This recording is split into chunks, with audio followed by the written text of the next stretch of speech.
পবিত্র হজ পালন শেষে দেশে ফিরছেন হাজিরা। বুধবার 11টি ফ্লাইটে 4,500-এর বেশি হাজি ফেরার কথা রয়েছে। তবে বিমানবন্দরে করোনা ভাইরাস নিয়ে নির্দেশনা থাকলেও বড় অভাব রয়েছে সচেতনতার। শাহরিয়ার বাঁধনের রিপোর্ট। পবিত্র হজ পালন শেষে সৌদি আরব থেকে দেশে ফিরছেন হাজিরা। বিগত সময়ের তুলনায় এবারের হজ ব্যবস্থাপনা সন্তোষজনক ছিল বলে জানিয়েছেন তারা।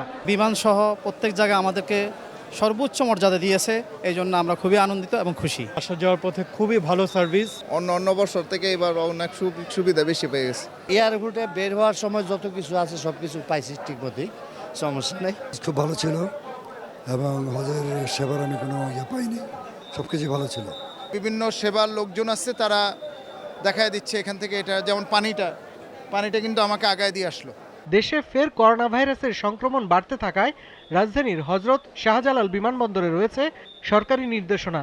তবে মানছেন না বিমানের বেশিরভাগ যাত্রী। করোনাটা তো শুরু হয়েছে আমরা জানি না। কয়েকদিনের মধ্যে শুনলাম তো করোনা শুরু হয়েছে, তাইলে তো আগেই পদক্ষেপ নেওয়া কর্তব্য। করোনার জন্য আপনার মাস্ক পরা উচিত বা সচেতন থাকা উচিত।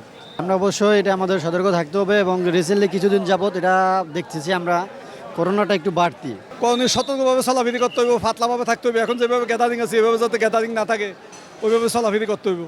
তবে বিমানবন্দর কর্তৃপক্ষ জানিয়েছে হাজিদের সেবা নিশ্চিতের পাশাপাশি করোনার বিষয়েও সতর্কতামূলক পদক্ষেপ নিয়েছেন তারা।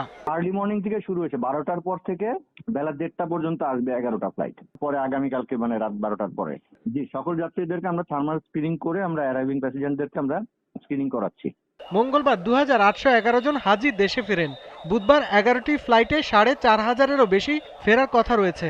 জুলাইয়ের দ্বিতীয় সপ্তাহ পর্যন্ত সৌদি আরব থেকে দেশে ফিরবেন হাজিরা।